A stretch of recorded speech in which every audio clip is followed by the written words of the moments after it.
Ny tanàna Nosy no nanatanterahana ny lanonana tamin'ny fomba ofisialy nametrahana ny TNT na ny télévision numérique terrestre eto Madagasikara. Ity fotoana ity dia natrehan'ny filoham-pirenena Rajaonarimampianina. Sehatra maro no afaka ampivelarina miaraka amin'ny fidirana ao amin'ny système numérique raha araka nambaran'ny filoham-pirenena Rajaonarimampianina nandritra ny lanonana fandefasana tamin'ny fomba ofisialy voalohany ny télévision numérique terrestre na ny TNT omaly tany Nosy. Anisan'izany ny sehatry ny indostria ny siramamy izay malaza amin'ny faritriny sy ny fampiodinana ireo fotodrafitrasa toy ny saranatsamba sy ny saranam-piaramanidina. Mitodika manokana tamin'ny mpiasan'ny Air Madagasikara ihany koa ny filoham-pirenena izay manao fitokonana moa amin'izao fotoana izao tamin'ity fotoana ity.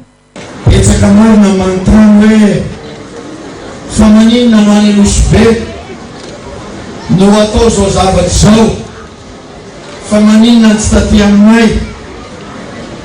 Tsy maintsy misy hanomboana tompoko, tsy maintsy misy tanàna hanomboana. Ary rehefa nisafidy izahay tianay daholo ny any Madagasikara rehetra any amin'ny faritra rehetra any fa misy ny hanomboana Nosy tianay hanomboana azy mbola taradikazay. Misy dikany izay mahafantatrareo zany satria dia tianay ho atao modele ny fampandrosoana tompoko lasy tompoko vavy Nosy tia mbola mitoy zany artizanay eto amin'ny farany. Efa nilazaiko fa eto Ampahibemaso any ilaza azy mbola ho amboarina, ho hitarina, ho hatsaraina ny aéroport Nosy tompoko lasy tompoko vavy. Alahelo any fisika fa na dia androany aza zao dia tsy ao ery Madagasikara. Mbola miady hevitra, mbola migrevy.